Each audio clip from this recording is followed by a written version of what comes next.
अस्सलाम वालेकुम dear students. Class 9 chemistry का चैप्टर नंबर 8 हम पढ़ रहे थे। केमिकल रिएक्टिविटी के बारे में हम पढ़ रहे थे। हमने अल्कली और अल्कलाइन अर्थ मेटल्स जो हैं मेटल्स की बेसिकली हमने फिजिकल और केमिकल प्रॉपर्टीज को पढ़ा, इलेक्ट्रोपॉजिटिविटी को पढ़ा मेटल का। हमने कहा कि दो तरह के मेटल्स हैं, एक अल्कली मेटल्स हैं जो ग्रुप 1 के मेटल्स हैं और दूसरे अल्कलाइन अर्थ मेटल्स हैं जो कि ग्रुप 2 के मेटल्स हैं। अल्कली मेटल्स उनको इस वजह से कहा जा रहा है कि जब ये पानी के साथ रिएक्ट करते हैं तो ये अल्कलीज बनाते हैं, बेस बनाते हैं। जैसे सोडियम है, वो सोडियम हाइड्रो ऑक्साइड बना रहा है, तो इनकी ऑक्साइड्स जब वाटर के साथ रिएक्ट करें। और अल्कलाइन अर्थ मेटल्स वो भी अल्कलीज बनाते हैं और अर्थ सरफेस पे वो पाए जाते हैं, इस वजह से उन्हें अल्कलाइन अर्थ मेटल्स कहा जाता है। आज हम पढ़ने जा रहे हैं comparison of reactivity of alkali and alkaline earth metals. कि जो अल्कलाइन और अल्कली अर्थ मेटल्स हैं उनकी रिएक्टिविटीज को हम कंपेयर करें, उनकी फिजिकल प्रॉपर्टीज को कंपेयर करें और उनकी केमिकल रिएक्टिविटी को कंपेयर करें कि कौन ज्यादा रिएक्टिव है। फिजिकल प्रॉपर्टीज की अगर हम बात करें तो यहाँ पर अल्कली मेटल्स में से सोडियम लिख लिया है हमने और अल्कलाइन अर्थ मेटल्स में से हमने मैग्नीशियम और कैल्शियम ले लिए हैं।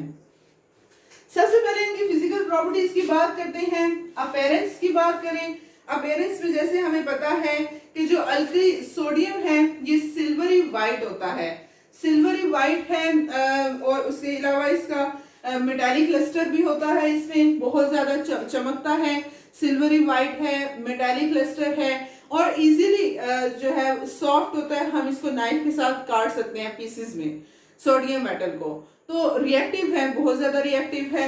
उसके बाद मैग्नीशियम की बात करें तो मैग्नीशियम जो है ये भी सिल्वरी वाइट ही होता है, लेकिन ये सोडियम के मुकाबले में जरा हार्ड होता है, सॉफ्ट नहीं होता। और कैल्शियम के अपीयरेंस की बात करें तो कैल्शियम जो है ये सिल्वरी ग्रे कलर का होता है, ये वाइट थे तो ये ग्रे कलर का होता है और साथ ये हार्ड भी होता है।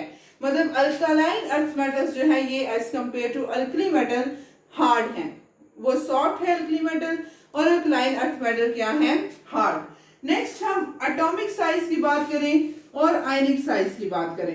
आयनिक साइज तो जैसे आपको पता ही है कि जो अल्कली मेटल्स हैं उनका आयनिक साइज ज्यादा होगा, क्योंकि जो अल्कलाइन अर्थ मेटल्स हैं जब वो इलेक्ट्रॉन लूज करते हैं तो न्यूक्लियर चार्ज रिमेनिंग इलेक्ट्रॉन को क्लोजली अपनी तरफ ले लेता है, होल्ड रख लेता है, जिसकी वजह से उनका साइज कम हो जाता है। एटॉमिक साइज की बात करें तो जो सोडियम है इसका एटॉमिक साइज 186 है, जबकि इसका आयनिक साइज 102 पिकोमीटर है। 186 इसका एटॉमिक साइज है। जब ये अपना एक इलेक्ट्रॉन लूज कर देता है, सोडियम आयन में चेंज हो जाता है पॉजिटिव, तब इसका आयनिक साइज जो है आयनिक रेडियस 102 बन जाता है। उसके बाद अगर हम देखें मैग्नीशियम का एटॉमिक साइज जो है वो 160 है और इसका 102 आयनिक रेडियस था, साइज था।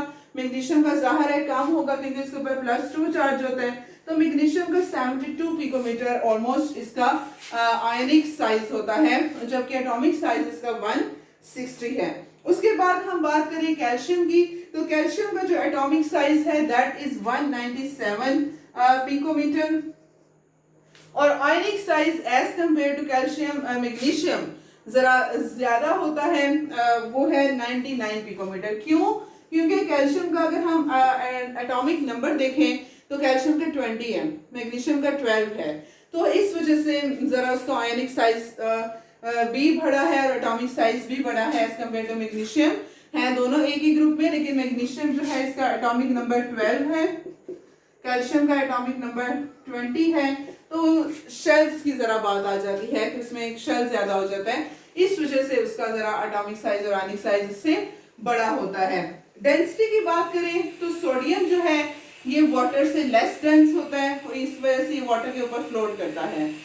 सोडियम की डेंसिटी देखें तो दैट इज 0.98, वाटर की डेंसिटी 1.4 ग्राम पर क्यूबिक सेंटीमीटर होती है, ये 0.98 है, मतलब वाटर से लेस डेंस है, जिसकी वजह से ये वाटर के ऊपर फ्लोट करेगा। लेकिन बाकी जो दो मेटल्स हैं इनकी डेंसिटी ज्यादा है, 1.74 ग्राम है और दूसरे की 1.5 ऑलमोस्ट 1.55 ग्राम पर क्यूबिक सेंटीमीटर इसकी डेंसिटी है।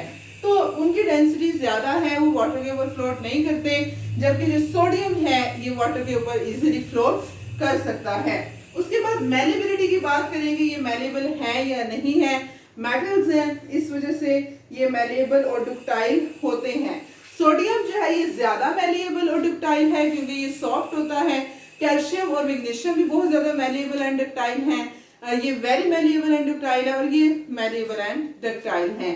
उसके बाद कंडक्टिविटी की बात करें तो और जाहिर है अल्कली मेटल्स हैं, इजिली अपने इलेक्ट्रॉन लूज कर सकते हैं।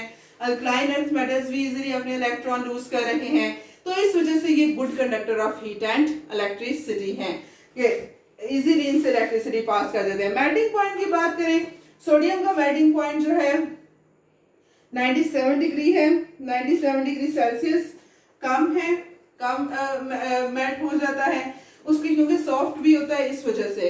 बाकी जो कैल्शियम है उसका 650 डिग्री सेल्सियस है, और मैग्नीशियम का 650 और कैल्शियम का 839 डिग्री सेल्सियस है। बॉइलिंग पॉइंट की बात करें तो बॉइलिंग पॉइंट जो है वो सोडियम का 883, इसका 1090 और इसका 1484 डिग्री सेल्सियस पाए, क्योंकि ये जो मेल्टिंग बॉइलिंग पॉइंट्स होते हैं बेसिकली ये डिपेंड भी करते हैं एटॉमिक साइज पे भी डिपेंड करते हैं, इस वजह से ये बढ़ते जा रहे हैं।